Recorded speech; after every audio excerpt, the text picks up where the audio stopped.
Hi, this is Steve Hassinger, Career Services Director at Central Penn College. This is the third in a series of 4 videos designed to introduce you to the Focus 2 tool that we have available to you at Central Penn College. At this point, we're going to assume that you have an account and that you know how to log in. So you'll notice that I'm now on the home page for Focus 2. And at this point, I'm hoping that you've done all 5 of these assessments that we talked about briefly in the last video. So I'm going to show you, first of all, what some of those other assessment reports look like, and then how to combine those assessments. So I've done the personality assessment, and I can go directly to my results. And you'll see on my results that I can review them to remind myself how I answered these questions. And then I can see my results. And it tells me a little bit about my personality. It gives me some suggestions for choosing my career. And then if I continue, it gives me a long list of jobs that look like they would be a good fit for me based just on my personality. Now, I'm going to notice some jobs right away on this list that I'm going to say, why in the world would this assessment tell me I would be good at this? I don't want to be a bookkeeper.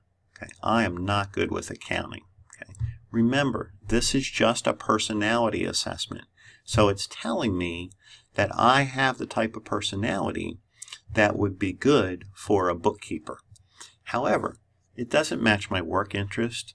It doesn't match my skills and some of the other assessments. So it only matches my personality assessment.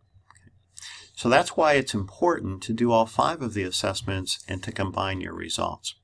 At any point in time when you're on a screen in Focus and you want to go back to the main home page, you simply click the little home icon up here in the left. So we're going to go back. We could also look at our results for our leisure assessment, our values, and our skills assessment. And you'll notice that all of the reports look a little bit different. What we want to do now, though, is we want to combine those assessments. So we're going to click this little bullseye down here, and I can choose which of these I want to combine. I want to combine all 5 of them since I've done them. So I'm going to click them and hit continue. And when I do, it's going to tell me no occupations appear in all 5 of the assessments. That's not terribly unusual. It's pretty rare to find that occupation that is the absolute ideal fit for you based on not just what you want to do in your job, but also what you want to do in your spare time. So we can see, though, that I have 2 occupations that appear in 4 of the assessments that I've completed. And I can see that they're business professor and community welfare worker. And it makes sense, because business professor, somewhat similar to what I do now. I'm not a professor, but I do a lot of teaching. I do a lot of instructing. Community welfare worker was my first job out of college. I worked for Children and Youth Services as a caseworker. And as you'll notice, I didn't make a lot of money. It's also going to show me which of my assessments these jobs match. So you can see that both of them match my work interests, my values, my personality, and my skills. The only one they don't match are my leisure interests. We're going to see 4 additional occupations that match 4 of the assessments. Again, these are great fits, but they're listed here as additional occupations because we don't have a major at Central Penn that's going to prepare me directly to do this job. If we come down further, we'll see that there are 46 occupations that match 3 of my assessments. These are very strong matches. If you can find jobs that match 3 of your assessments, they're going to be a good fit for you. So we could scroll down and we could see a list of many jobs.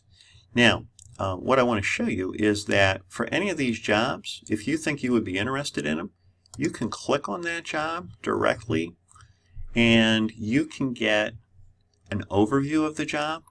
You can see what the job tasks are.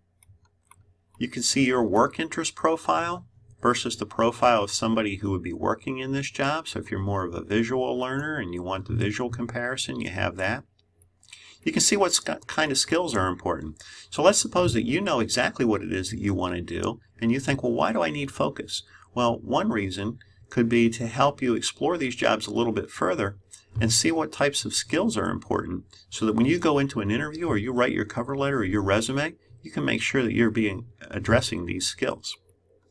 As you scroll down, you see the values that are important, the work conditions, the educational requirements you're going to need for this job, the majors at Central Penn that would help to prepare you for this, what the outlook is going to be like. In this case, employment in this field is going to grow by 14% or higher over the next few years up to 2024, and what the earnings are like, and it gives you a range. And you'll see a list of professional associations that you might want to check out to get more information about this particular career. If we go back to the occupations, it's going to ask us, do you want to save this? And if we click yes, it's going to ask us what appeals to us, and it's going to save it for us in our portfolio back on the home page. So I'm going to click no for now. And again, I could go back to the combination of all the assessments. And as we scroll down, you're going to see that there are 63 jobs that match 2 of the assessments. Again, those are good fits based on more than one aspect of who we are. So that's really what I wanted to show you about combining your assessments. If you have any questions about that or about anything related to Focus, please feel free to contact us in Career Services at 717-728-2467 or email us careerservices@centralpenn.edu. Thank you.